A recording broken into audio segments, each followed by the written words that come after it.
It's the middle of the night. You're in a dream, but not just any dream. You wake up, your sheets are wet, your heart's racing, confused, embarrassed, or maybe you're just wondering, what did my brain just do while I was asleep? Why does no one ever talk about this? And what does it say about me? I remember the first time it happened to me, waking up in the dark, heart racing from a dream I could barely remember. That moment of panic when I realized something had changed while I was sleeping, something I had no control over. Do you remember your first wet dream? Whether it was decades ago or just recently, that moment often stays with us. Maybe you've been there too, or maybe it hasn't happened yet, but you've heard whispers, jokes, or confusing half explanations. That strange phenomenon with many names. Wet dreams, nocturnal emissions, but very little honest conversation. For some, the feeling is curiosity, a new discovery about what your body can do without your permission. For others, it's fear, wondering if something is wrong with you. Many feel a deep shame, hiding evidence in laundry baskets before anyone notices. And some experience relief, realizing that what's happening is actually part of growing up. But why does something so natural feel so wrong to talk about? Is it because no one prepared you? Because your parents never mentioned it? Because your school focused on other parts of puberty, but left this chapter mysteriously blank? Or perhaps it's deeper than that. Cultural silence passed down through generations. Religious teachings that accidentally turn natural processes into sources of guilt. The awkward gap between knowing your body is changing and understanding exactly how and why. Whatever you felt that first time, or whatever you might feel when it happens, you're not alone. Across continents, across cultures, across centuries, this experience connects people of all ages in a universal moment of private discovery. Interestingly, research has found that the frequency for 50-year-old married males is 0.15 times per week, about once every 2 months.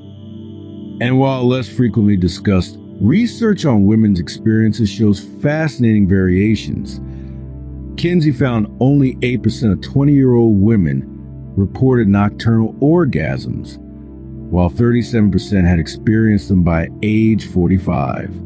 More recent studies suggest the prevalence may actually be higher among younger women than previously thought, with one study finding 37% of college women reporting these experiences. Tonight, we're breaking the silence. We're stepping into the mystery of what happens when your unconscious mind and body creates something unexpected in the dark. To understand what really happened when we had nocturnal emissions or wet dreams, we need to go deeper. How can orgasm occur in both men and women without deliberate stimulation or sexual activity? What physiological and psychological processes are involved during these involuntary experiences? This is what really happens when you have nocturnal emissions. The science, the emotions, and why no one seems to want to talk about it until now. So, what just happened while you were asleep? And why did it feel so real? That moment of confusion. Waking up with damp sheets or lingering sensations of pleasure. It's not just you. It's biology, neurology, and a dash of evolutionary design, all happening while your conscious mind was elsewhere. Let's get scientific, but stay human about it. Because understanding what's happening in your body doesn't make it any less magical. If anything, it makes the whole experience more remarkable. A wet dream, or as medical professionals call it, a nocturnal emission, is when your body releases sexual fluids during sleep usually without any physical touch whatsoever. In males, this means ejaculating semen. In females, it might mean vaginal lubrication or even full orgasmic sensations. And here's the first thing to know. It's completely involuntary. You're not consciously choosing this. Your body is operating on its own programming while you're deep in dreamland. It's a bit like sleepwalking to the refrigerator, except instead of midnight snacks, your body's serving up midnight releases. Let's zoom in on what's happening. Starting with male bodies. After puberty begins, your testicles become tiny factories, constantly producing sperm and seminal fluid, whether you're thinking about it or not. This production line doesn't have an off switch. Day after day, these fluids build up in the seminal vesicles. Think of them as nature's storage tanks. Now, imagine those tanks have a pressure gauge. When they get too full, something has to give. Your body, in its infinite wisdom, has created a release valve, the nocturnal emission, during sleep, particularly during REM sleep when your dreams are most vivid and your brain activity spikes. Your body performs a series of checks and balances. If those seminal storage tanks are approaching capacity, a complex cascade of events can unfold. Your brain, swimming in dream images and emotions, might trigger arousal signals. Blood flows to the penis, creating an erection. Then, without a single conscious thought or physical touch, your nervous system activates what scientists call the ejaculatory reflex. Muscles contract rhythmically, propelling those stored fluids outward, and you experience release, all while you're completely unaware. Until, of course, you wake up. But what about female bodies? Despite less research and fewer obvious physical traces, women experience nocturnal orgasms too. Studies suggest that about 40% of women report having had at least one in their lifetime. During REM sleep, the same increased brain activity occurs. Blood flows to the genital region. The clitoris may become engorged and vaginal lubrication might begin. Sometimes, the pelvic floor muscles contract in patterns identical to those during waking orgasm. The experience might be subtler, no sheets to change usually, but the pleasure can be just as real. Some women report waking up mid-orgasm, while others simply wake with a lingering sensation that something pleasurable occurred. It's like your body decided to throw itself a party while you were away, and you only found the evidence afterward. So what triggers these nocturnal celebrations? Let's talk about the chemical messengers orchestrating everything. Hormones. Around ages 11 to 15, bodies undergo dramatic changes. In male bodies, testosterone levels surge, increasing as much as 30 times compared to childhood levels. This hormone doesn't just deepen voices and sprout facial hair. It's also whispering to your reproductive system, time to get ready, time to prepare. Testosterone fuels sperm production, matures the glands that create seminal fluid, and, crucially, lowers the threshold for sexual arousal. Your body becomes more responsive, more easily triggered by even subtle cues or dream imagery. Here's something fascinating. Research shows testosterone directly influences frequency. In clinical studies, males receiving testosterone treatments saw nocturnal emissions jump from 17% to 90% occurrence rates. This confirms how powerfully hormones drive these nighttime events. It's not about thoughts or control, but pure biology. In female bodies, estrogen takes the lead, ripening the reproductive system, while smaller but significant amounts of testosterone contribute to sexual sensitivity and desire.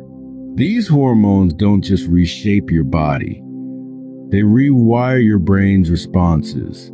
Think of puberty as upgrading your body's operating system. Suddenly, you have new hardware, new capabilities, and new automatic functions, some of which run in the background while you sleep. But there's another crucial ingredient in this nocturnal chemistry: REM sleep. When you enter REM, rapid eye movement sleep, your brain lights up almost as if you were awake. Blood flow increases. Neural pathways fire in complex patterns. Emotions intensify. It's the perfect biological storm for sexual response. During these 90-minute cycles of sleep, your conscious mind is effectively offline, but your emotional brain is throwing a rave. The hypothalamus, amygdala, and other brain regions involved in sexual response don't distinguish between real stimulation and dream imagery. To them, it's all the same. Think about it this way. When you dream of falling, your heart races, even though you're safely in bed. When you dream of something frightening, you sweat, even though there's no danger. And when your dream takes an erotic turn, or sometimes even when it doesn't, your body can respond as if the experience were real. That's the remarkable thing about wet dreams. They reveal how powerful your mind is, capable of creating full-body responses without a single external touch. But is this normal? You might be wondering. How often should this happen? Here's where we need to emphasize diversity of experience. Some people have wet dreams weekly, others maybe once in a lifetime. Both are completely normal variations. Factors influencing frequency include age. They're most common during early to mid-adolescence when hormones are in flux and the body is still calibrating its systems. Hormone levels. Fluctuations in testosterone or estrogen can increase or decrease likelihood. Sleep patterns. More REM sleep means more opportunity for nocturnal emissions. And sexual activity. Regular masturbation or partnered sex can reduce the likelihood, though not eliminate it entirely. The body's release valve becomes less necessary when you're regularly releasing pressure yourself. Think of wet dreams like sneezing. Some people sneeze once and they're done. Others have sneezing fits. Some sneeze in bright sunlight, others when they eat certain foods. There's no correct amount, just your body doing what it needs to do. And yes, girls have them too. But their experiences are often left out of the conversation, hidden behind layers of stigma and the absence of visible evidence like wet sheets. From a scientific perspective, wet dreams sit firmly in the category of normal physiological functions. They're recognized by the American Urological Association, the World Health Organization, and every reputable medical institution as a standard part of sexual development. They're neurologically regulated, hormonally driven, and involuntary, like breathing or digesting or healing a cut. They're not a sign of moral failing or excessive sexual thoughts. They're not a measure of masculinity or femininity. They're simply your body being a body, doing what bodies do. But understanding the science doesn't answer the deeper questions, does it? Like why some dreams feel so real they stay with you for days? Or why some people feel shame about something their body does naturally? Or how different cultures have interpreted these experiences throughout history. Is your body trying to tell you something? Is there meaning in these involuntary releases beyond biology? To answer those questions, we need to look beyond the microscope and into something far more complex: human psychology and culture. What if the most intimate part of your body was being activated, while your mind drifted through dreams you barely remember? What if I told you that the phenomenon we've been exploring has less to do with what you're dreaming about, and more to do with what your brain is doing when you're not even conscious? But here's the twist. Not all wet dreams are about sex. So what's really going on? To understand this mystery, we need to journey into the architecture of sleep itself, a landscape far more complex than simply closing your eyes and drifting away. Every night, your body cycles through different stages of sleep, like chapters in a book. Each serves a different purpose. First comes N1, that twilight state where you're just starting to drift off. Then N2, where your breathing steadies and heart rate slows. Next, the deep restorative N3 sleep, where your body repairs itself. But then, something remarkable happens. About 90 minutes after falling asleep, you enter REM sleep, rapid eye movement. Despite being deeply unconscious, your brain erupts with activity.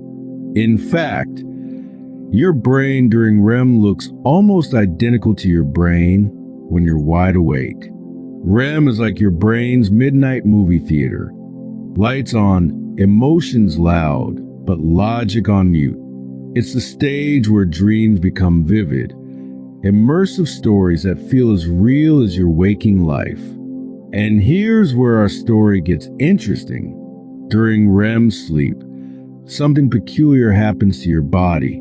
While most of your muscles are temporarily paralyzed, a clever evolutionary trick to prevent you from acting out your dreams. Certain parts of your anatomy have a mind of their own. During sleep, particularly but not exclusively during REM, your parasympathetic nervous system takes center stage. This is the rest and digest branch of your autonomic nervous system that triggers something scientists call nocturnal penile tumescence, or NPT.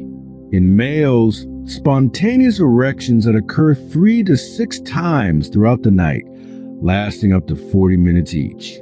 For females, a parallel process occurs called nocturnal clitoral tumescence, or NCT, involving clitoral engorgement and vaginal lubrication.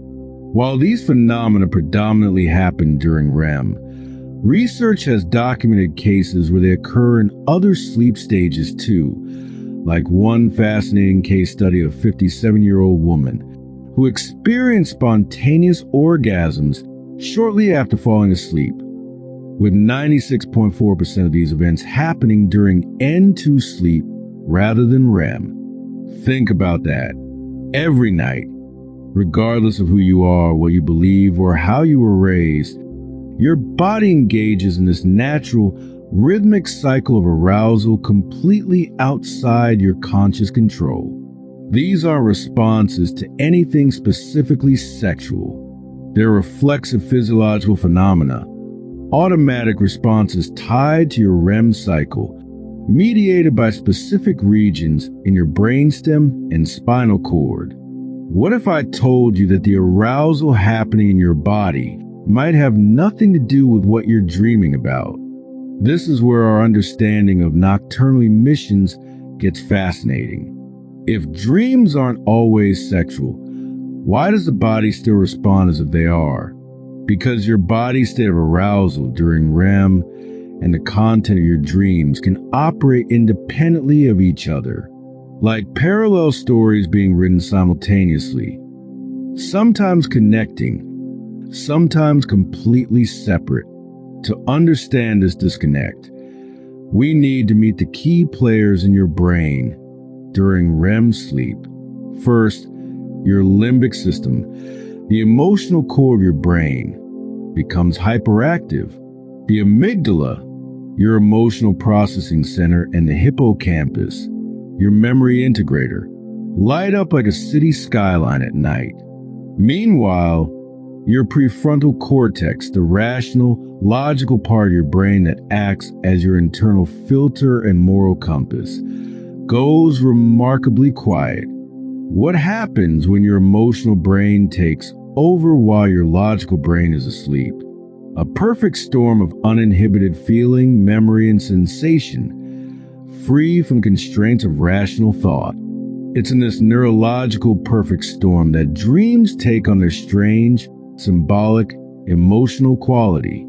Without your prefrontal cortex to say that doesn't make sense or we shouldn't feel this way, your dreaming mind becomes a canvas for raw emotional expression. Your occipital lobes create vivid imagery.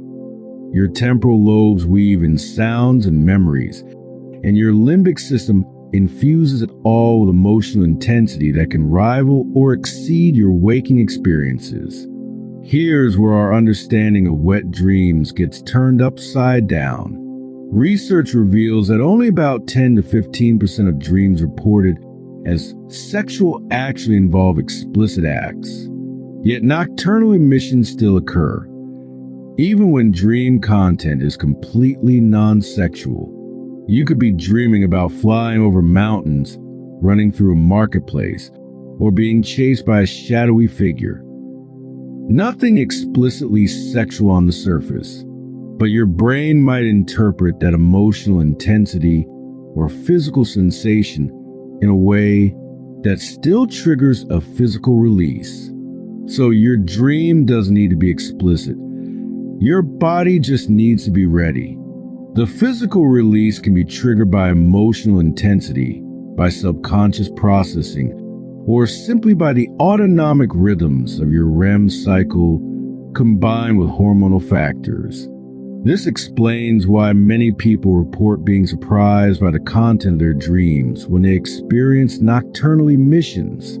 The narrative your conscious mind remembers might have little connection to the physiological response your body experienced. Imagine dreaming about something completely ordinary, taking a test, having conversation, or walking through a familiar place, then waking to discover your body responded as though to intense sexual arousal. It's not that you're suppressing or forgetting sexual content. It's that there might not have been any to begin with. But there's another layer to the story, the role of subconscious emotional processing. REM sleep isn't just where we dream. It's where our brains process unexpressed emotions, reorganize memories, and integrate our experiences into our personal narrative. It's emotional housekeeping for the mind. For adolescents especially, navigating a landscape of new feelings, social expectations, and physical changes creates an emotional pressure cooker. Desires, frustrations, anxieties, and excitements that can't always be safely expressed in waking life find their outlet in dreams. Sometimes, the emotional intensity of these dreams, even if they're about something completely non-sexual, can trigger the physiological cascade that leads to nocturnal emission. Add to this the fact that testosterone levels naturally surge in the early morning hours, coinciding with longer periods of REM sleep, and you have a perfect biological setup for nocturnal emissions, regardless of dream content. This is especially true for adolescents, whose hormonal and emotional systems are heightened but not yet fully regulated.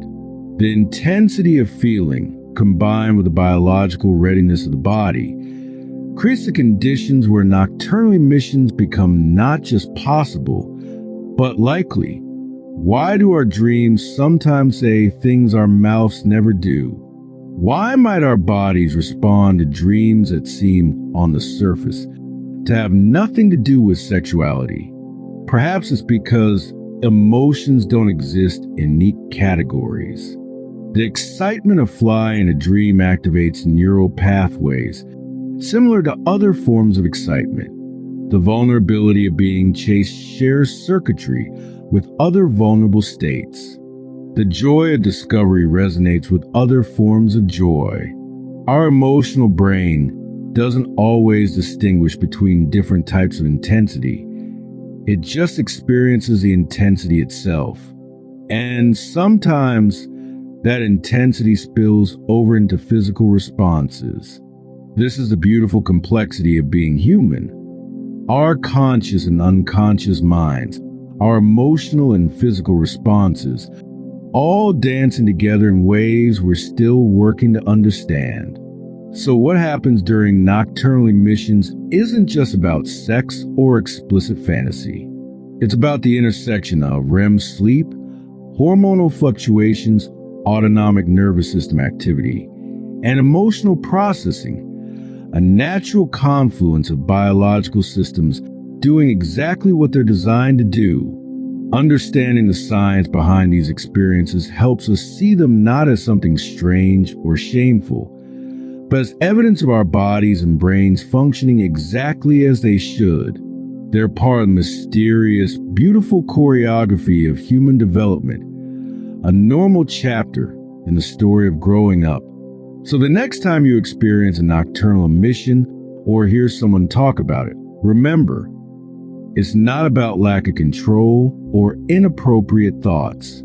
It's about your brain and body moving through their natural rhythms, processing emotions, cycling through sleep stages, and maintaining healthy sexual function. It's a reminder that beneath our conscious awareness lies a world of incredible biological complexity, systems working in harmony to keep us healthy, balanced, and whole.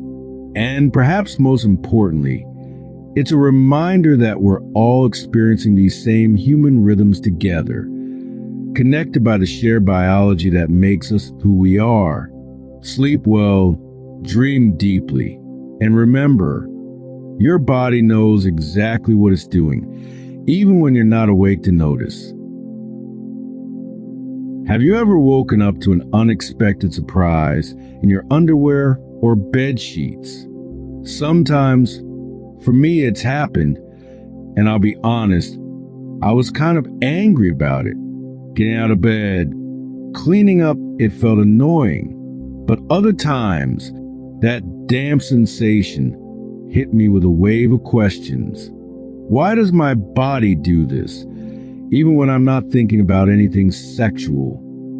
Did I do something wrong? Could I have prevented this somehow? Does this mean there's something wrong with me, or that I'm impure? These questions echo in the minds of countless teenagers and adults alike, often whispered in the darkness, rarely spoken aloud. Now, we're going to shed light on this mystery many feel too ashamed to even ask about. Let's start with what's actually happening in your body.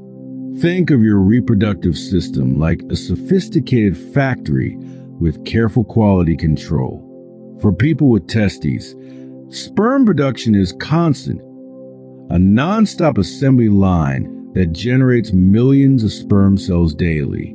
This production line, scientifically called spermatogenesis, happens in the seminiferous tubules of the testes. From start to finish, creating fully mature sperm takes about 64 to 72 days. That's over 2 months of continuous production. But here's the thing about factories. They need inventory management. If you never cleared out the warehouse, what would happen? Eventually, you'd run out of space. And just like any well-designed system, your body has a solution: automatic inventory clearance. Your body doesn't like shelves overflowing with unused inventory. Those sperm cells have a limited shelf life. They age, just like anything else. So when the storage areas in your epididymis start getting too full, your body initiates a release protocol. It's not because you've done something wrong. It's because your body is doing something right. During sleep, particularly during REM sleep when your dreams are most vivid, the part of your brain that normally inhibits certain reflexes takes a break. Your autonomic nervous system, the system that controls all those things you don't consciously think about, like heartbeat, digestion, and yes, certain sexual responses, takes over completely. Remember, the autonomic nervous system is automatic. It's not waiting for your permission. It's not judging your character. It's simply maintaining balance in your body systems. During these deep REM cycles, your body might decide it's the perfect time for maintenance. If sperm storage has reached capacity, the sympathetic and parasympathetic branches of your nervous system coordinate a release with absolutely zero input from your conscious mind. This isn't something you're choosing to do. In fact, it's something your body chooses to do precisely when you can't choose, when you're fast asleep. But wait, you might be thinking, I sometimes have sexual dreams when this happens. And that's true for some people some of the time. But here's something fascinating. Many people experience nocturnal emissions without any sexual dream content whatsoever. And others have vivid sexual dreams without any physical emission. The science is clear. This isn't about dirty thoughts. This isn't proof you watch too much late-night content. This isn't evidence of moral failing or excessive desire. This is simply biology doing what biology does best, maintaining homeostasis, balance, regulation. Just like how you don't decide when to produce stomach acid or grow your fingernails, you don't decide when this release happens. So where did all this shame come from? Throughout history, various cultures have attached moral significance to bodily functions, especially sexual ones. Victorian-era doctors warned against losing vital energy through emissions. Religious texts sometimes framed involuntary emissions as evidence of impurity. Early 20th century psychiatry pathologized normal sexual development, but none of these perspectives were based on actual biology. They were rooted in social control, not science.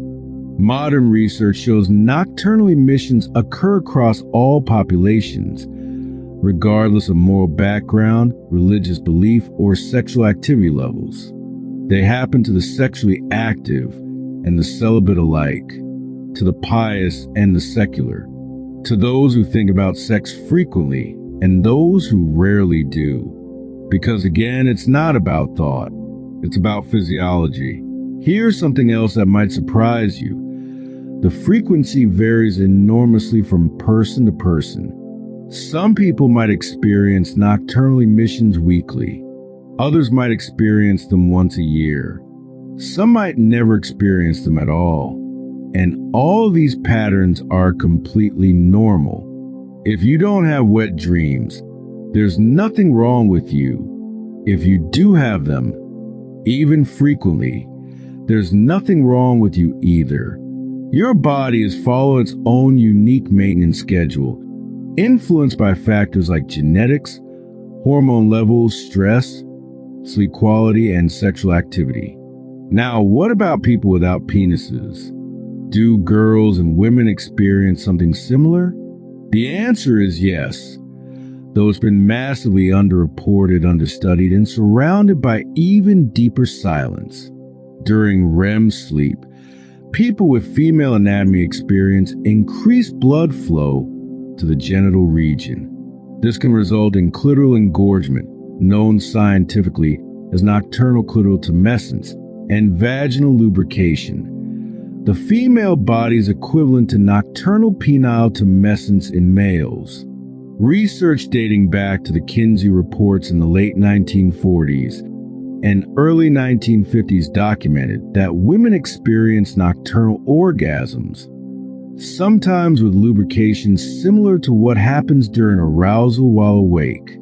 A 1986 study found that about 37% of surveyed women reported experiencing orgasms during sleep. These experiences aren't fantasy. They're real physiological events triggered by the same REM sleep cycles and autonomic nervous system responses we discussed earlier. But because these experiences don't usually leave physical evidence behind the way male emissions do, and because female sexuality has historically been even more stigmatized, these normal bodily functions have remained in the shadows, often causing confusion and unnecessary shame. So let's address some common questions, regardless of your anatomy. Does having wet dreams mean I'm thinking about sex too much? No. Remember, this is an autonomic response that can happen with or without sexual dream content. Will they stop once I become sexually active? They might become less frequent, but they can still occur during periods of sexual inactivity, stress, or hormonal fluctuation throughout your life. Should I feel embarrassed about this? Biologically speaking, there's absolutely no reason for embarrassment. This is as natural as yawning, sneezing, or any other involuntary bodily function. What if we reframed our understanding completely? What if, instead of seeing nocturnal emissions as something embarrassing or shameful, we recognize them as evidence of our body's remarkable self-regulation? Your body knows what it's doing. It's maintaining health. It's ensuring balance. It's functioning exactly as designed. This isn't something to hide. It's something to understand. Every night, around the world, millions of bodies are performing this same maintenance routine. It happens to people of all genders, all ages past puberty, all backgrounds, all belief systems. You are not alone. You are not broken. You are not impure. You are simply human, with a body doing exactly what bodies do. But if wet dreams are so natural, a biological function as innocent as digestion or circulation, why does something so normal feel so wrong? That's not about biology anymore. That's about psychology, culture, and the stories we've been told. And that's what we'll explore now.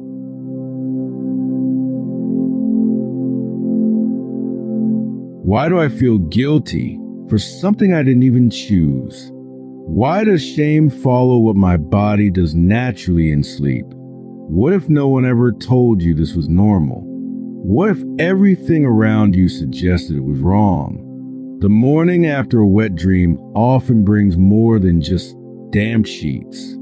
For many, it brings a flood of emotions, confusion, shame, embarrassment, curiosity, and sometimes even relief. These feelings aren't random.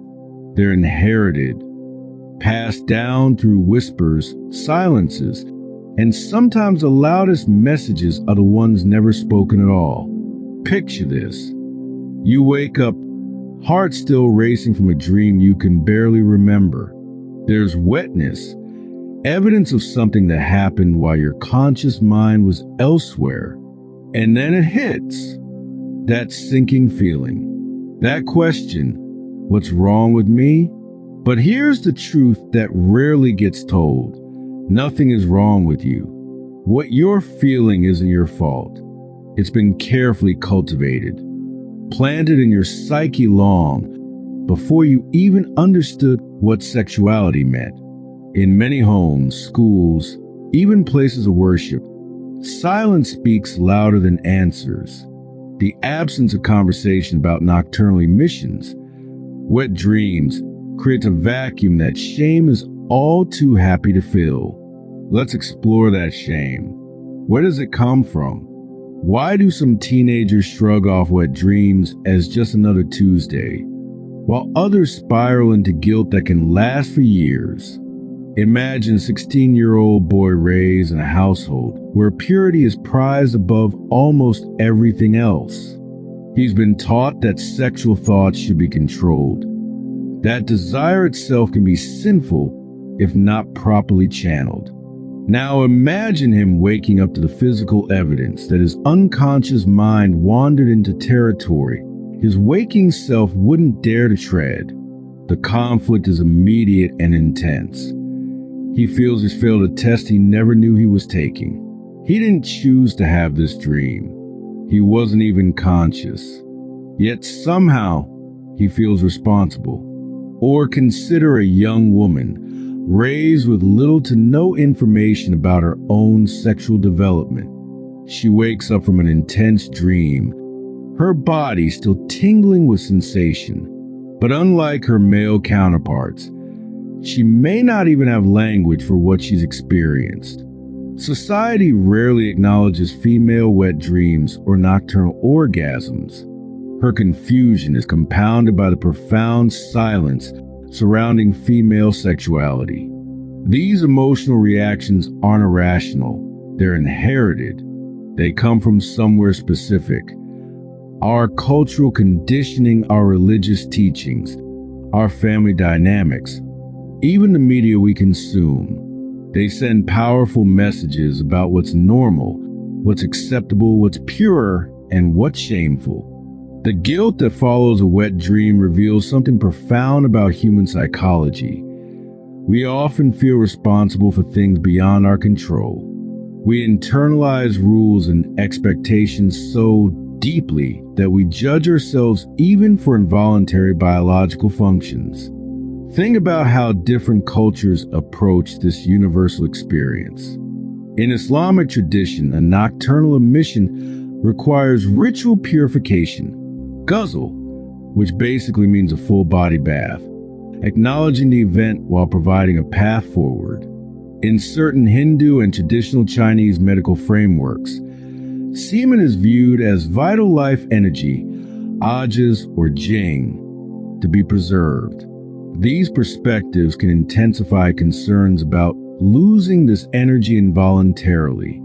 Many Western religious traditions have historically linked sexual function with moral character.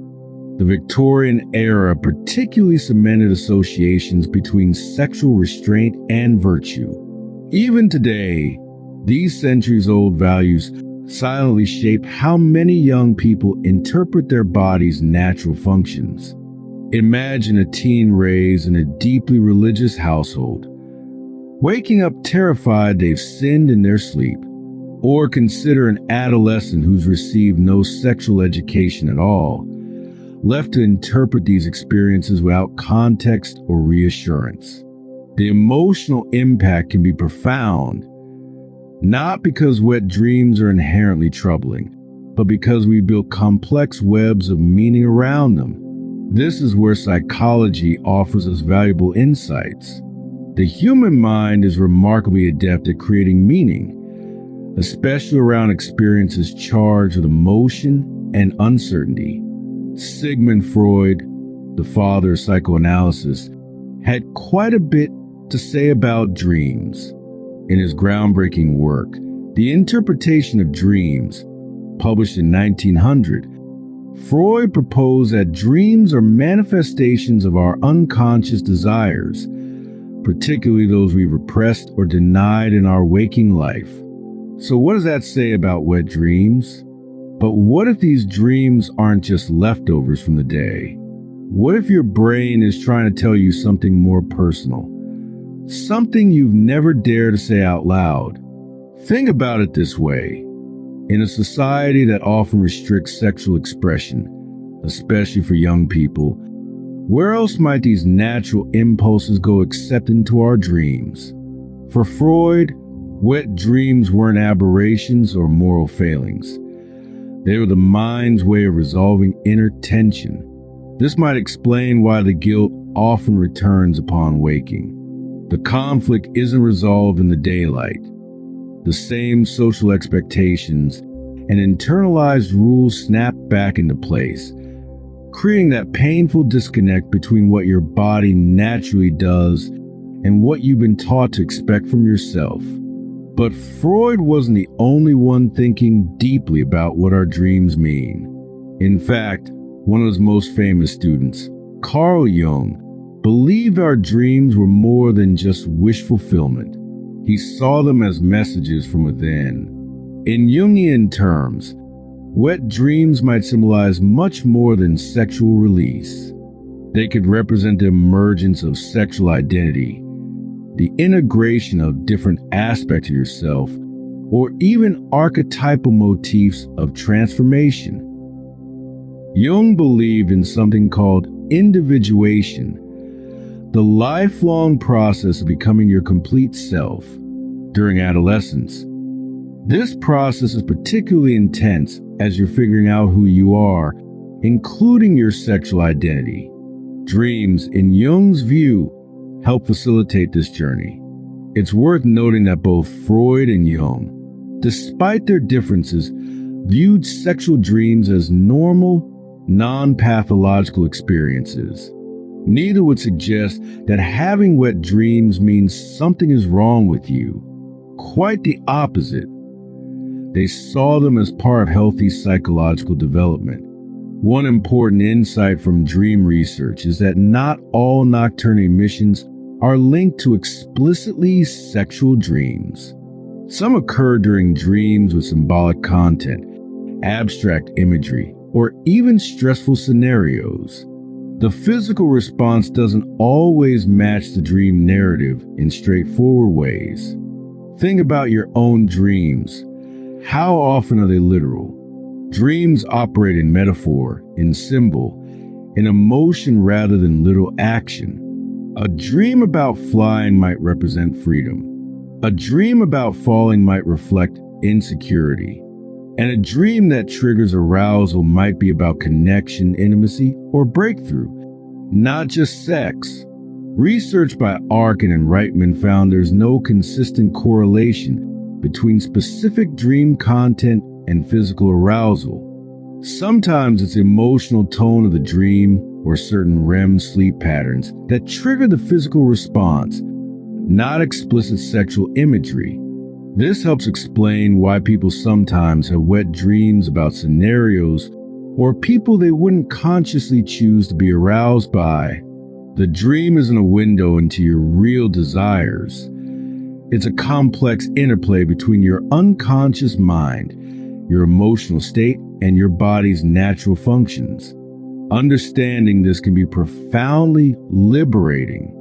If you've ever woken up troubled by dream content that seemed alien to your waking preferences, psychology offers reassurance.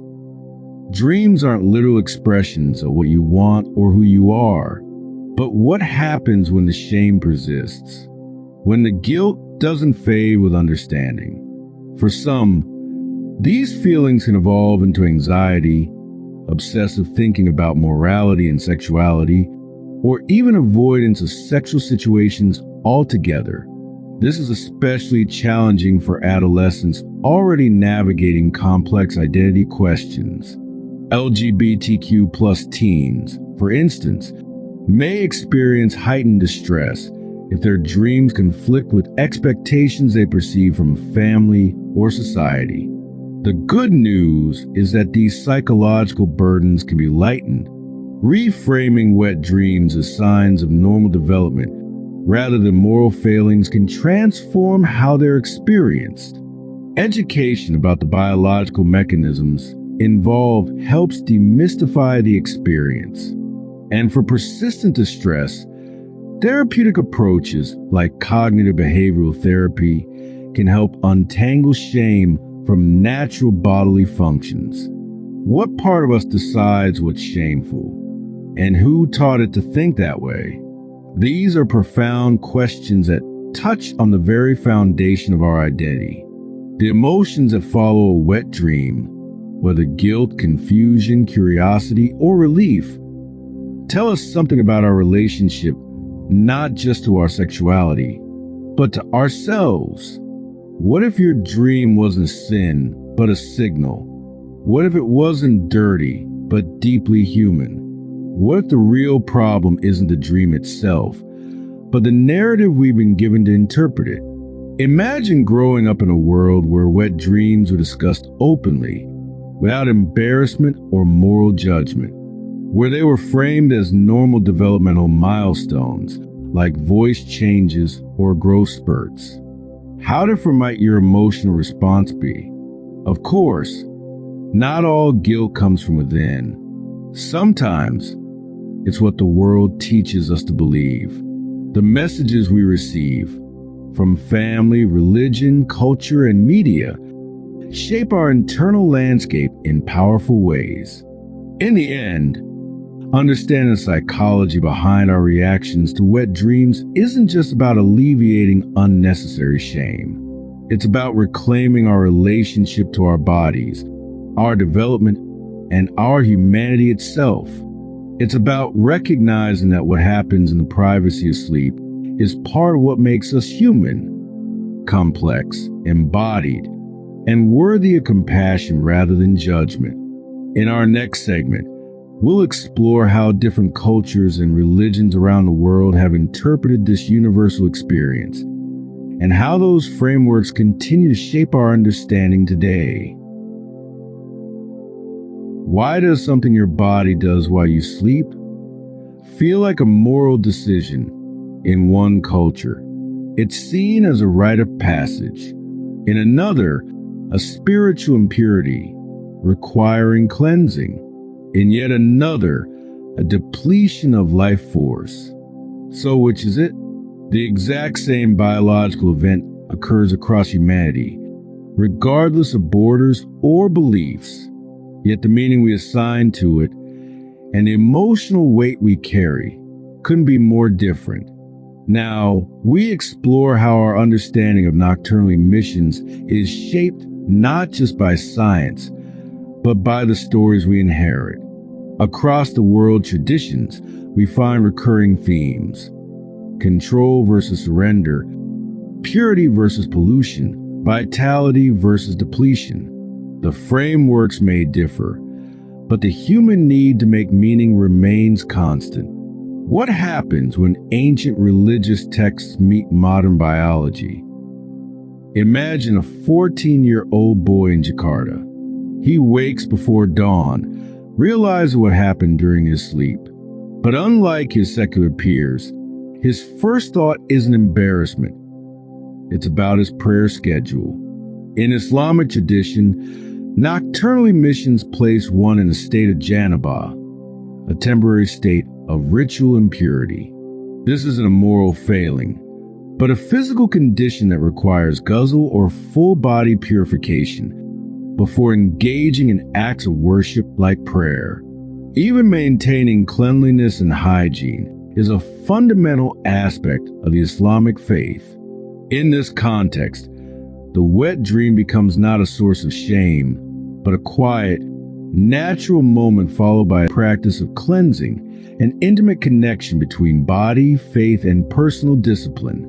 The Prophet Muhammad, peace be upon him, himself addressed this directly, explaining that water is for water, meaning a full-body purification called ghusl. A full-body bath is required after ejaculation, whether awake or asleep.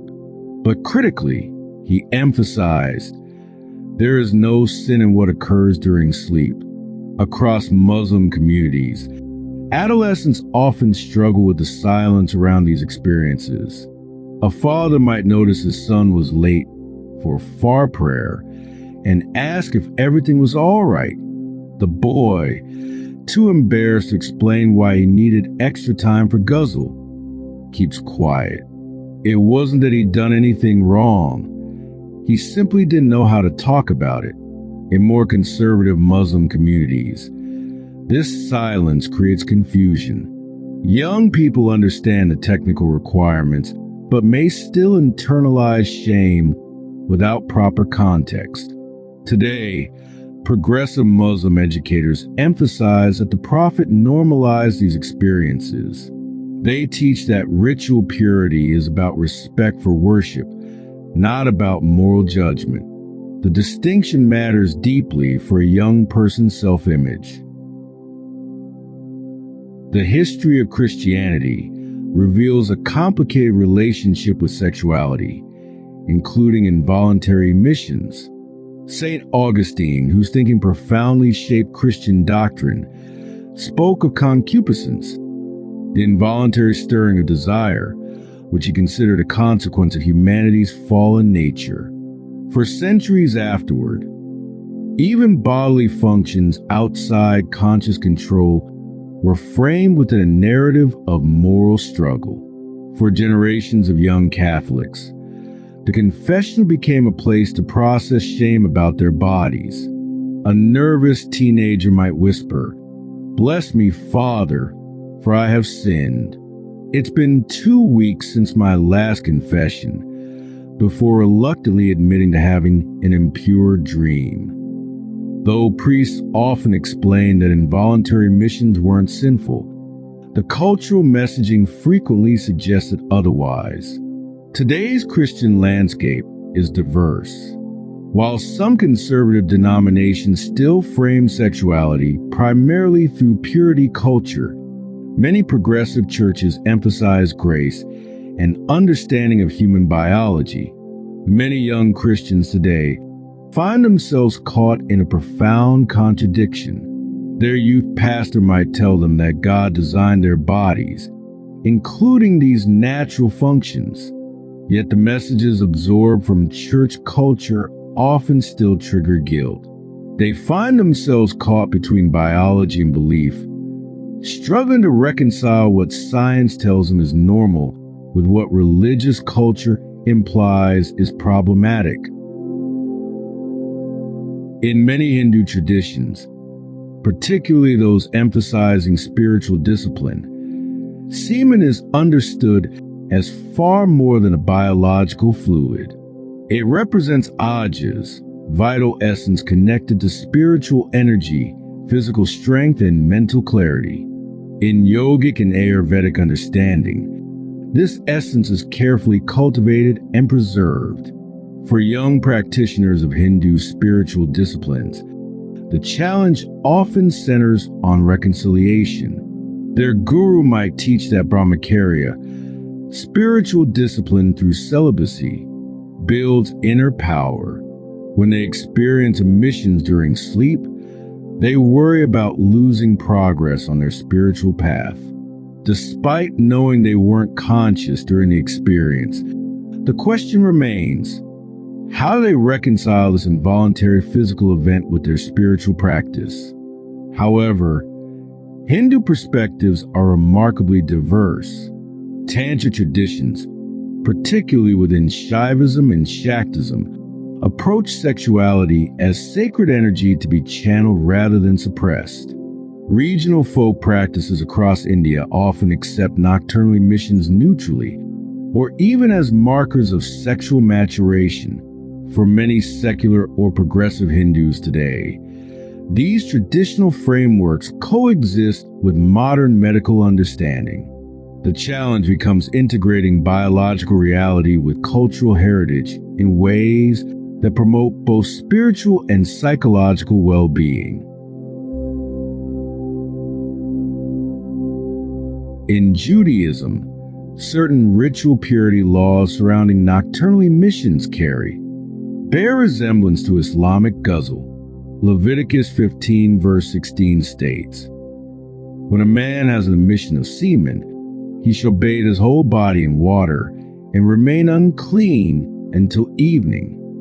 This condition, known as keri, establishes ritual impurity, but critically, not moral failing. For young men in traditional Jewish communities, the first experience often comes with mixed emotions. While they might know immediately what to do because their tradition is specific about ritual purification, knowing the rule doesn't prepare them for feeling. They may wonder if they're spiritually diminished in some way. The sacred texts speak clearly to the ritual response, but remain silent on the emotional experience, leaving a gap between religious instruction and personal processing. The emphasis on physical purification without moral condemnation creates a distinct experience. In traditional communities, the focus remains on restoration of ritual status through mikveh, ritual bath, rather than on guilt or repentance. Modern interpretations vary widely. While Orthodox practice maintains ritual purification requirements, Reform and conservative movements largely frame emissions as biological facts without spiritual significance. This evolution reflects broader shifts in how religious communities integrate scientific understanding. Cultural frameworks beyond major religious traditions offer additional perspectives on nocturnal emissions. In traditional Chinese medicine, semen represents Jing, essential life energy stored in the kidneys. Frequent emissions might be seen as draining vital essence, potentially leading to fatigue or imbalance. In families where traditional Chinese medicine shapes understanding, a grandfather might warn his grandson that losing too much essence would weaken his studies and athletic performance. He might recommend specific herbs to cool the system and strengthen the kidneys. The focus shifts from morality to vitality, a concern not about spiritual status, but about maintaining physical and mental strength. In some West African spiritual systems, wet dreams might be interpreted through supernatural frameworks, perhaps as visitations from spiritual entities or as omens requiring divination. Contrast this with certain indigenous traditions, where first emissions might be celebrated as a natural milestone on the path to adulthood, acknowledged through ritual, storytelling, or ceremonial recognition. Western culture has its own complicated history. In Victorian medicine, involuntary emissions were pathologized as spermatorrhea, a supposed disorder requiring sometimes extreme interventions. Though scientifically debunked, echoes of these attitudes persist in certain corners of contemporary culture. What happens when biology and belief collide inside a teenager's mind? The frameworks we inherit shape not just our actions, but our interior lives, how we speak to ourselves in moments of vulnerability. A teenager in a strict religious environment might experience profound shame, fear of divine judgment, or anxiety about ritual status. One raised with traditional Chinese medicine might worry about energy depletion affecting their studies or athletics. Many adults reflect back on years of unnecessary suffering. They spent their formative years believing something was wrong with them, that they lacked spiritual discipline or moral strength. No one ever told them it was simply how bodies work. This revelation, when it finally comes, often brings profound relief and sometimes anger at the silence that prolonged their suffering. Increasingly, progressive voices within all traditions advocate for integration, honoring spiritual frameworks while providing accurate biological context. Muslim scholars clarified that wet dreams are not sinful. Jewish educators emphasize ritual rather than moral frameworks. Hindu teachers promote mindful acceptance of bodily functions alongside spiritual practice.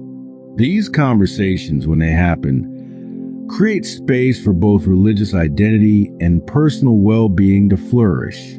Did you ever stop to ask where your thoughts about your body came from? We inherit beliefs long before we can examine them. They shape our self-perception in ways we rarely question. What if understanding these diverse perspectives isn't about choosing the right framework, but about recognizing how deeply cultural our bodily experiences are? The prevalence of these experiences varies remarkably across cultures. While Western studies report certain rates, in places like Indonesia, 93% of young men report experiencing emissions by age 24. These differences aren't just biological. They reflect how environment, culture, and the openness of discussion affect what gets reported and acknowledged. Across humanity, we find recurring patterns: the need to make meaning, to establish boundaries between sacred and profane, to integrate biological reality with spiritual aspiration. Perhaps the most powerful step is simply awareness, recognizing that our most private experiences are shaped by collective stories, and that these stories can evolve. But even beyond culture and religion, there's something deeper: how we treat ourselves, how we talk to ourselves. And that's where we're going next.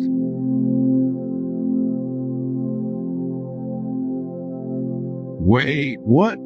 Oh no, what just happened? The sheets are... Did Do I need to tell someone? Did I break something in my body? Those panic thoughts racing through your mind at 2 a.m.? That moment of confusion when you wake up with damp sheets? I've been there. We've all been there. That moment when your body does something you didn't exactly schedule or plan for. First things first, relax. Take a breath. No emergency services needed.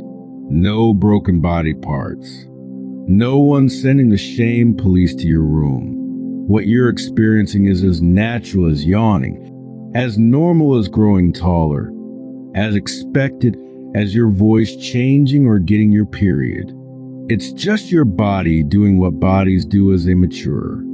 So let's talk about what just happened, what to do next, and most importantly, how to make sense of it all without the confusion, shame, or weird advice you might find in the darker corners of the internet. Let's start with the practical stuff. You've woken up and things are, well, a bit damp down there. What now? Change your underwear or pajamas if they're wet. That's step one. If your sheets are damp, change them too. But honestly, if it's the middle of the night and you're tired, it's perfectly okay to throw a towel over the spot and deal with in the morning. Despite what some might tell you, these fluids aren't toxic or dangerous. Your body made them. After all, if you want to shower, go ahead. Lukewarm water and regular, gentle soap is all you need. Nothing special, nothing harsh. Just like washing any other part of your body. No need for intense scrubbing or special cleansers. Think of it like sleep drooling, just from a different part of your body. Would you panic if you woke up with a little drool on your pillow? Probably not. You just flip the pillow or change the case and move on with your day. And for those with vulvas rather than penises, yes, this happens to you too. Dream-based arousal and even orgasm during sleep is completely normal. The same casual approach applies. Change what needs changing. Clean what feels comfortable cleaning. And know that your body is working exactly as designed. Remember this. There's absolutely no rush to clean up immediately. Nothing bad will happen if you sleep through till morning. Your body won't be damaged. You won't develop an infection. The world will keep spinning. This isn't a medical emergency. It's just a bodily function that sometimes happens while you're dreaming. Now let's talk about what's probably the harder part. The thoughts and feelings swirling around in your head right now. You didn't do anything wrong. This wasn't choice. It was biology on autopilot. Your body is developing and exploring its capabilities, often without sending you a memo first. That's what bodies do. I remember the first time it happened to me. I thought I'd done something shameful, something I needed to hide. I spent the whole day feeling like I had a neon sign above my head announcing it to everyone. But here's what I wish someone had told me then. No one knows unless you tell them. And even if they didn't know, they'd probably just nod and say, "Yep, been there." So what should you do with these feelings? First, recognize them. Maybe you're embarrassed. Maybe you're curious. Maybe you're worried this makes you somehow too sexual or not normal. All of those feelings are valid, but none of them are the whole truth. Try this. Instead of spiraling into guilt or embarrassment, get curious. My body did this thing while I was asleep. Interesting. This small shift from judgment to curiosity can change everything. If writing helps you process feelings, jot some thoughts in a journal. If talking helps, find someone you trust, a parent, older sibling, school counselor, or friend who won't make it weird. You might be surprised how many people will respond with understanding rather than judgment. And remember, having a wet dream doesn't mean you're obsessed with sex. It doesn't mean you're doing something wrong in your thoughts or actions. It just means your reproductive system is developing and occasionally running its own diagnostics while you sleep. Would you feel guilty for sneezing in your sleep? For your heart beating without your permission? For digesting food automatically? Of course not. This is the same thing, just a bit more personal, and unfortunately carrying a lot more cultural baggage. Now, let's talk about what not to do, because sometimes knowing what to avoid is just as helpful as knowing what to do. Don't obsess over it. Don't try to suppress it. Don't fall down the internet rabbit hole of how to stop wet dreams forever or cures for nocturnal emissions. Trust me, I've been there, and that path leads nowhere good. Some people will tell you that certain herbs, extreme diets, special prayers, or even physical restrictions can cure you of wet dreams. They can't. And more importantly, you don't need curing because you're not sick. Try and prevent wet dreams through sleep deprivation, extreme cold showers, fasting, or constantly monitoring your thoughts. That's like trying to stop your heart from beating, because sometimes it beats too fast. It won't work, and the attempt itself causes harm. I knew someone who became so worried about having wet dreams that they started avoiding sleep altogether. They'd stay up until they literally couldn't keep their eyes open, all to prevent something that was completely natural. Their grades suffered, their mood tanked, their health declined, all because no one told them this simple truth. Wet dreams are not a problem to be solved. Think about it this way. Your body is running an update while you sleep. Sometimes that update includes a test of systems you're still getting used to. You wouldn't unplug your phone in the middle of a software update, right? So don't try to short-circuit your body's natural processes either. And here's something else to remember. The frequency varies widely from person to person. Some people have wet dreams weekly. Others might experience them once in a blue moon. Some people might never have one at all. All of these patterns are completely normal. Your body isn't keeping score. There's no wet dream quota you need to hit or avoid. There's no hidden meaning behind having many or having few. Your body is just doing its thing on its own unique schedule. Most of the time, wet dreams are just a normal part of development and nothing to worry about. But occasionally, and I mean rarely, there might be signs that something needs attention. If you notice blood in your semen, experience pain during or after ejaculation, or feel burning or discomfort, those are things worth mentioning to a healthcare provider.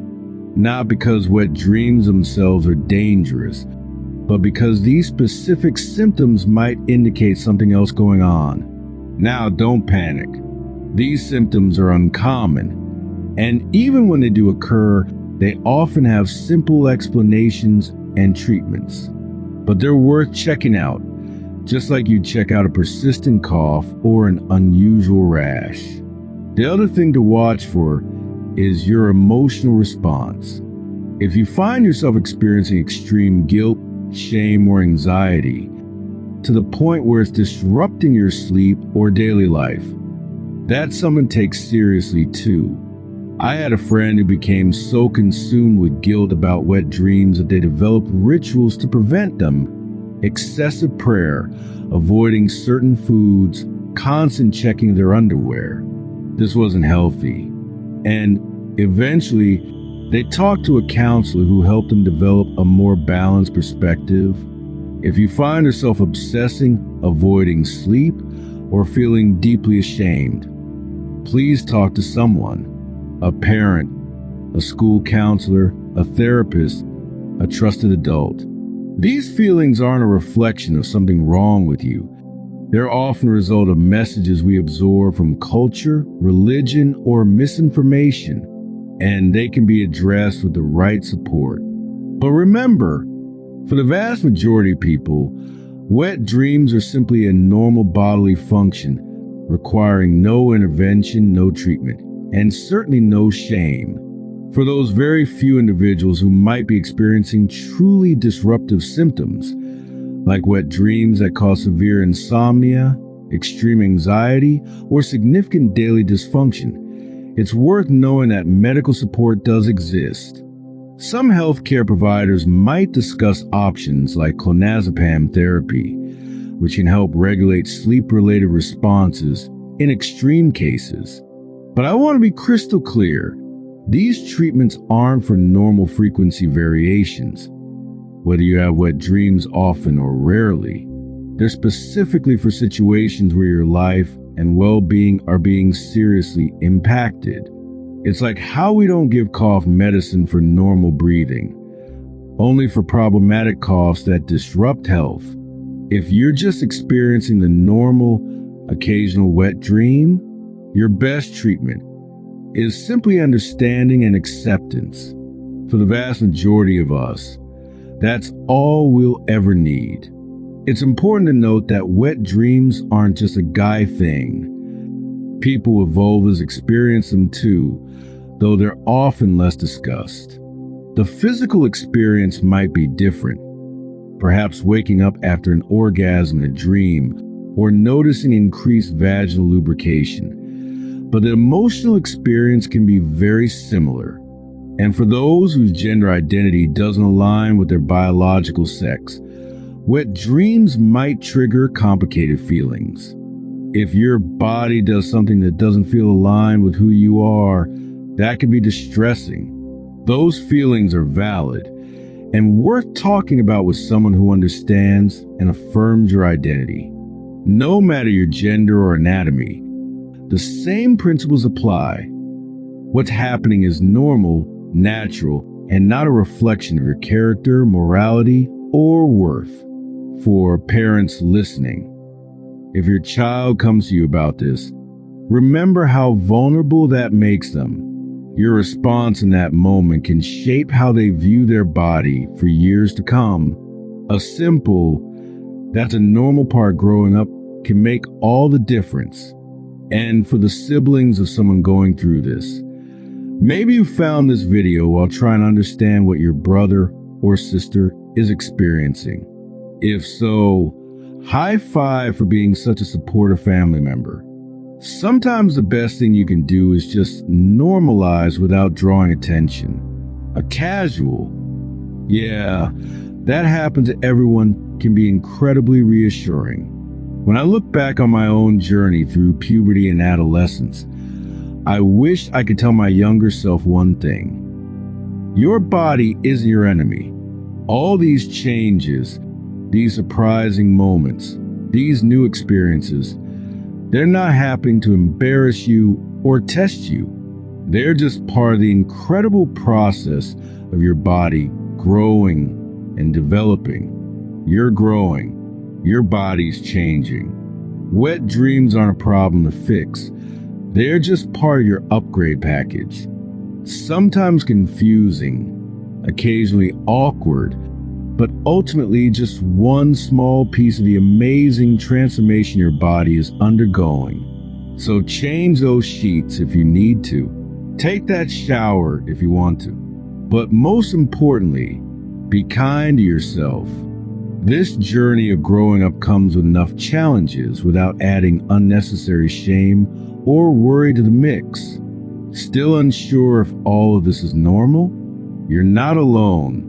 In our next section, we'll talk about the myths, the weird beliefs, and the questions everyone's too nervous to ask. Like, can others tell when you've had a wet dream?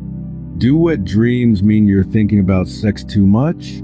And why do they happen anyway? But for now, remember this. Your body is doing exactly what it's supposed to do. And you're doing just fine navigating this journey. One night, one experience, one moment of growth at a time. Ever heard that wet dreams make you lose your life force? Or that they mean you're thinking too many dirty thoughts? Yeah, let's talk about that. We've all been there, waking up to damp sheets or an unexpected sensation and wondering, is this normal? Am I okay? And why doesn't anyone ever talk about this? Can you control them? Are they unhealthy? Do girls get them too? Let's bust some myths and answer the questions most people are too embarrassed to Google. You know, humans have been having wet dreams since humans existed, but we've created quite the collection of strange stories to explain them. Think of today as your personal myth-busting session, where no question is too awkward and no belief too strange to examine. So grab a seat, take a breath, and let's separate fact from fiction about one of the body's most misunderstood nighttime activities. Imagine this. Ancient China, thousands of years ago, a Taoist master sits cross-legged, instructing his young disciples. Your essence, your Jing, must be preserved at all costs. Each drop contains your life force. To lose it in sleep is to lose your power. Halfway across the world in India, Ayurvedic healers warn against the loss of ajas, your vital spiritual energy, through unintentional emissions. Fast forward to Victorian England, where doctors claim nocturnal emissions lead to everything from physical weakness to moral decay. But here's where science steps in with a friendly correction. There's no life force being drained when you have a wet dream. None. Zero. Zilch. Let's look at what's actually happening. Your body is constantly producing new semen. It's not a limited resource. The amount released during a wet dream contains less than 1 calories worth of protein. That's less energy than you'd use blinking your eyes a few times. Let's tackle another widespread belief. Wet dreams make you weak or infertile. You'll find this one everywhere from locker rooms to internet forums. The idea that somehow these involuntary nighttime emissions are draining your strength or reducing your ability to have children someday. The truth? Your body is remarkably efficient at maintaining its systems. Ejaculation, whether awake or asleep, has no negative impact on your testosterone levels, your muscle strength, or your fertility. Your testes are constantly producing new sperm cells. It's literally their only job, and they're very good at it. Think of it like this. Your body isn't a car with a limited tank of gas. It's more like a river with water constantly flowing through it. A little release doesn't drain the river. Now here's a myth that's hurt a lot of people over the centuries. You're spiritually unclean or morally flawed if you have wet dreams. This one appears across multiple religions and cultures, from Leviticus in the Bible to concepts of ritual purity in various traditions. The underlying message? Something's wrong with you. You failed somehow. Let me be absolutely clear. Wet dreams are involuntary biological functions. They happen without your conscious control, often during REM sleep when your brain is most active. Assigning moral failure to an unconscious bodily process is like blaming someone for their heart beating or their stomach growling.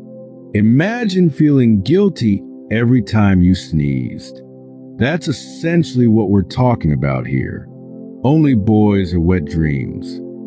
Raise your hand if you've heard this one.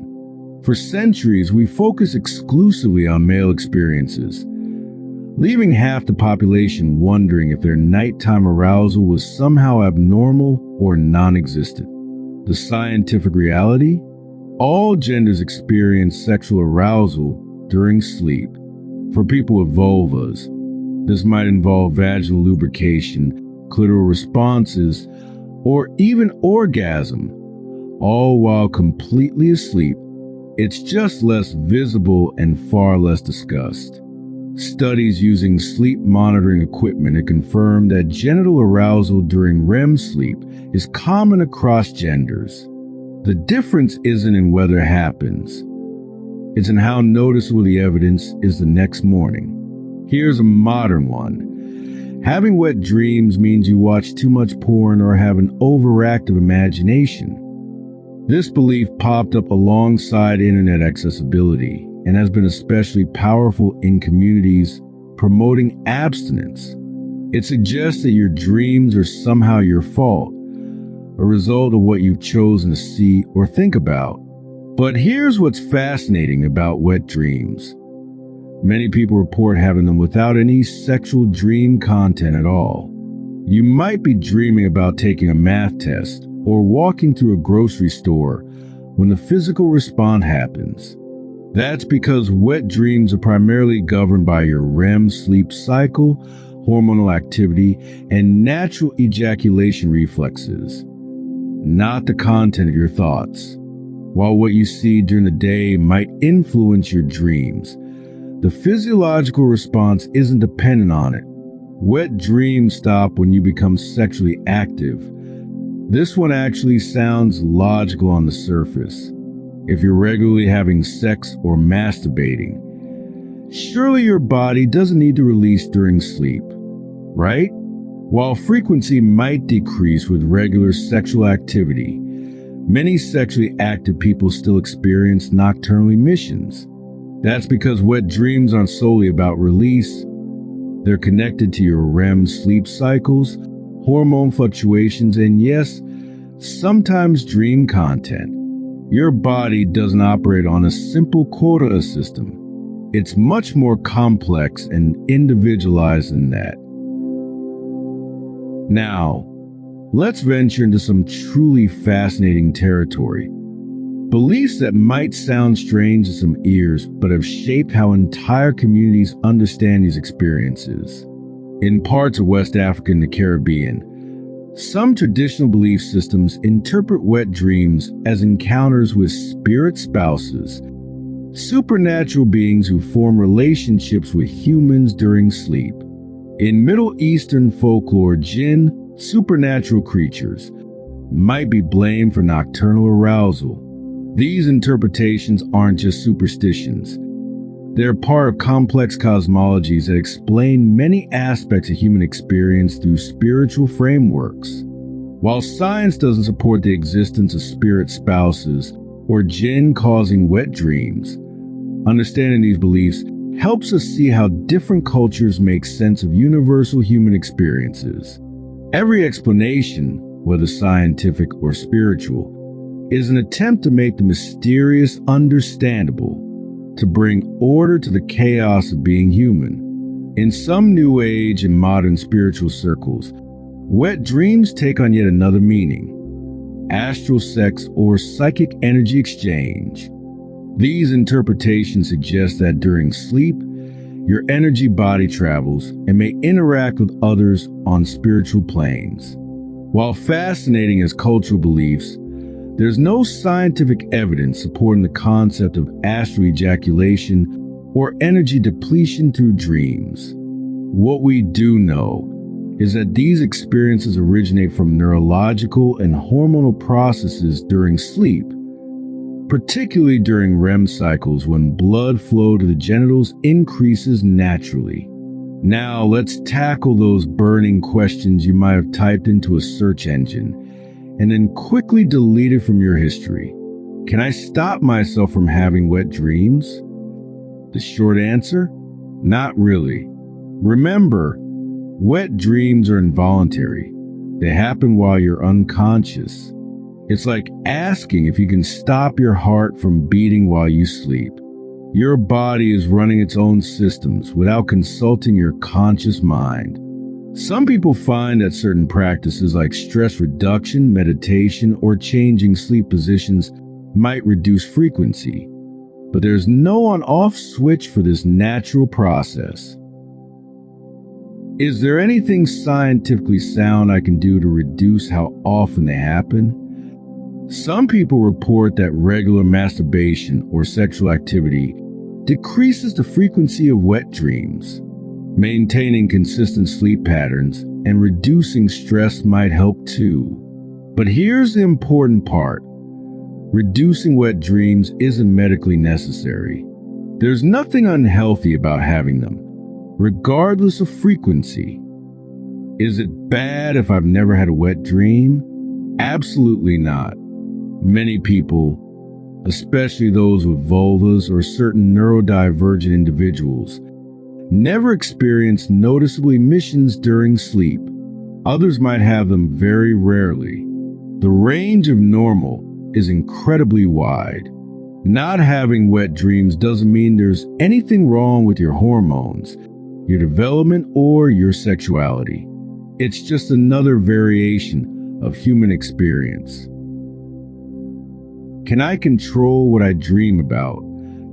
Some people practice lucid dreaming, becoming aware that you're dreaming while still asleep. While this might give you partial awareness during dreams, it's not a reliable way to control arousal-based dreams.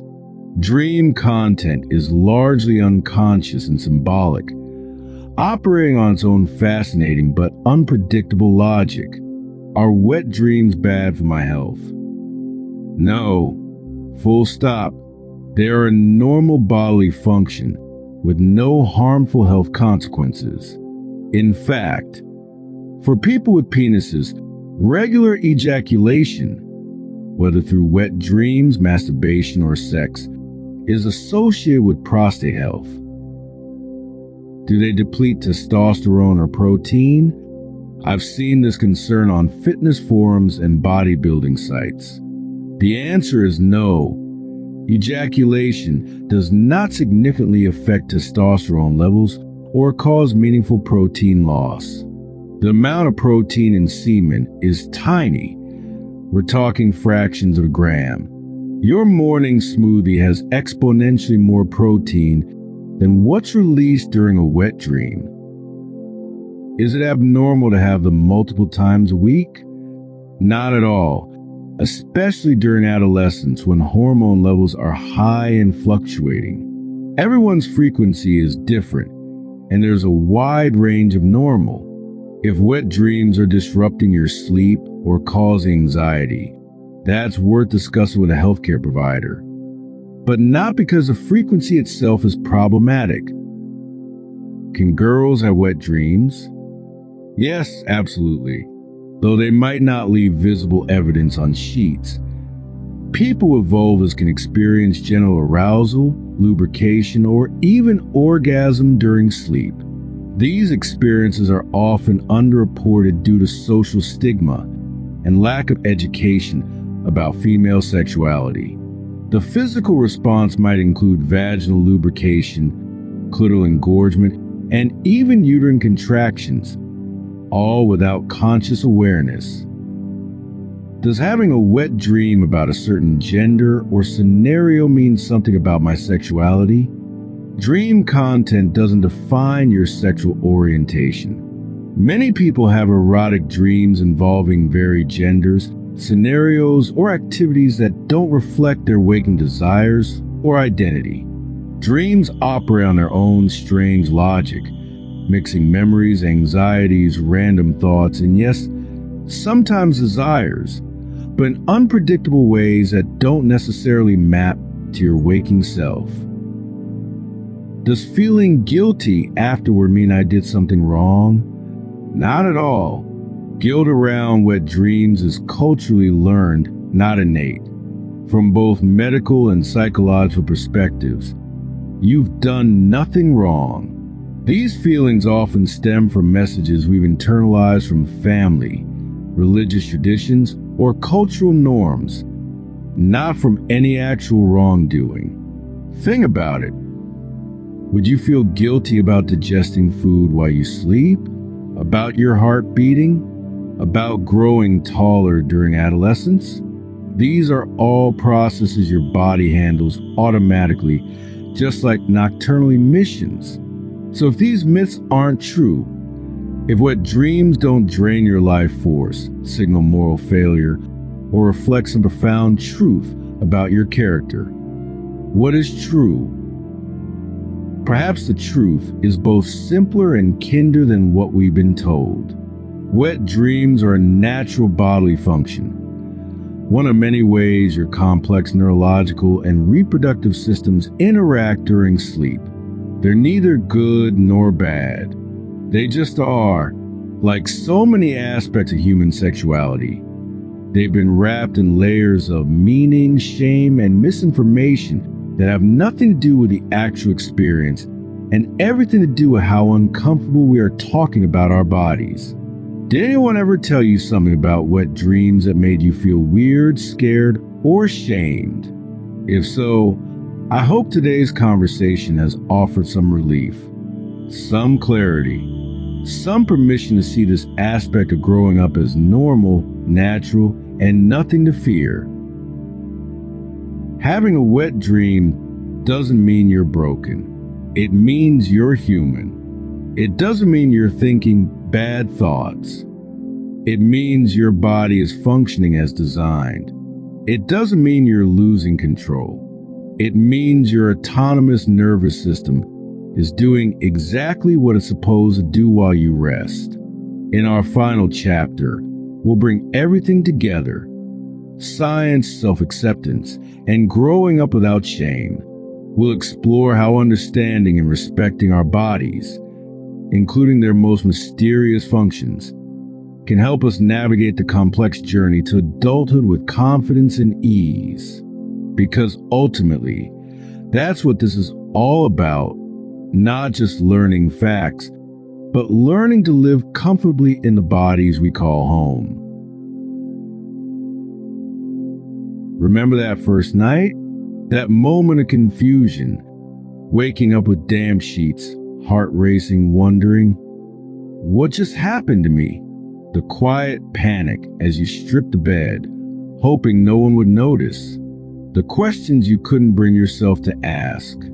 What if I told you that moment wasn't something to hide, but something to understand? That night wasn't an accident or a mistake.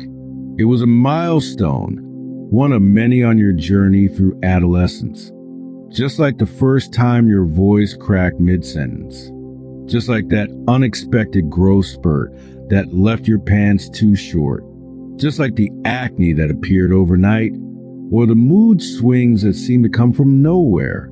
And just like menstruation for girls and people with uteruses, wet dreams aren't random events. They are predictable chapters in the story of growing up. Think about it.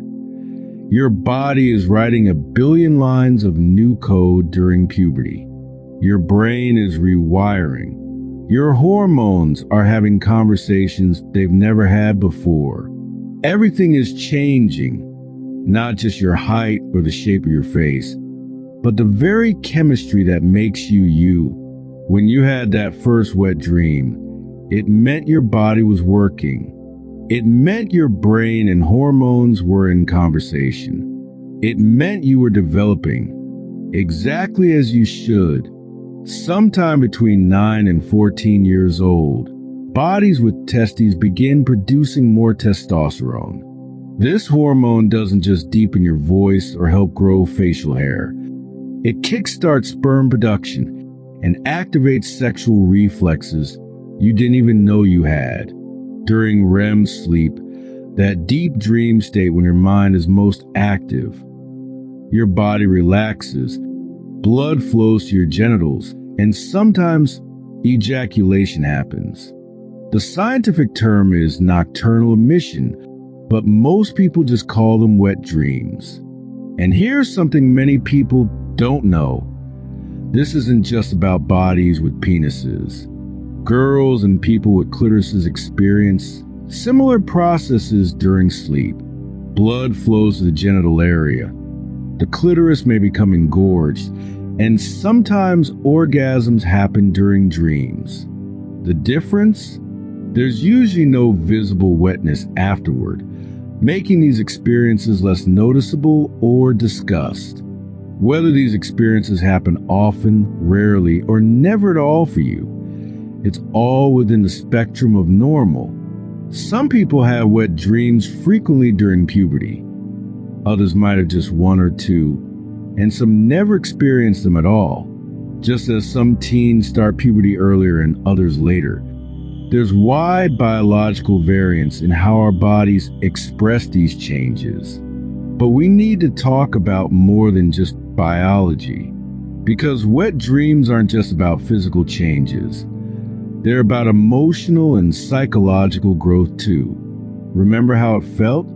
That mix of confusion, curiosity, maybe embarrassment or shame. Those feelings weren't random either. They were shaped by everything you'd heard or hadn't heard about your changing body. When we don't understand what's happening to us, we fill the gaps with fear, with myths, with whispered half-truths from friends who are just as confused as we are. But what happens when we replace those myths with knowledge? When we trade shame for understanding? The more we understand our bodies, the less we fear them. And the more we accept them, the more confident we become, not just about wet dreams or puberty, but about who we are becoming. There's no shame in what your body does naturally. There's only power in understanding it. If you're still in that stage of life where these changes are happening, know this: you are not strange. You are not broken. You are not dirty or impure. You are exactly as you should be, a magnificent work in progress. And if you're a parent or a teacher watching this, your silence can shape someone's shame, but your honesty, that can change everything. You don't need to be an expert on adolescent development. You just need to be willing to learn alongside them. To say, I remember feeling confused too. To say, let's figure this out together. To create spaces where questions are welcomed, not whispered, because the alternative is costly. When we shroud natural development in secrecy, we don't prevent it from happening. We just ensure it happens in isolation. We tell young people that parts of themselves must remain hidden, unspoken. Let's make it normal to talk about the things that are already normal. This isn't just about wet dreams. It's about creating a foundation of body literacy that serves us for life. It's about learning that our bodies give us signals we can interpret, not emergencies we must hide. It's about developing trust in ourselves during a time when everything feels uncertain. When young people understand the science behind their development, remarkable things happen. Research shows they make better decisions about their bodies. They set healthier boundaries. They communicate more clearly about consent. They delay risky behaviors. Knowledge isn't dangerous.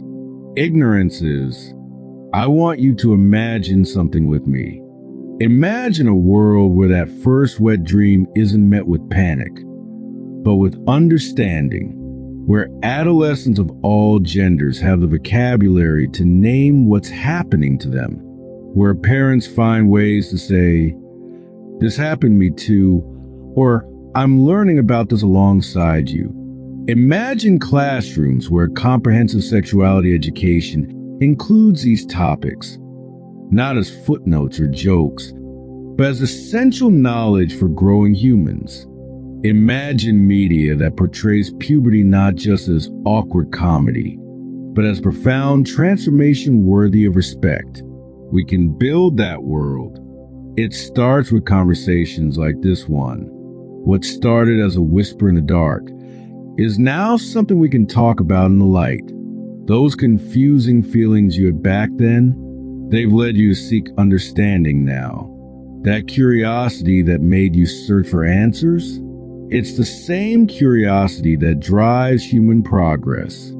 And that shame that may have followed you, it dissolves a little more each time we speak these truths aloud. There's no finish line to understanding your body. We are all, at every age, still learning, still growing, still figuring out this miracle of human development. So keep asking, keep learning, keep waking up wiser. Now, I'd love to hear from you. Did you ever wonder what your first wet dream meant? What myths did you hear growing up? How did you come to understand this aspect of development? Let's break the stigma together. Share your thoughts in the comments below. Your story might be exactly what someone else needs to hear. And if you're watching this and still have questions, that's okay too. Curiosity is how we grow.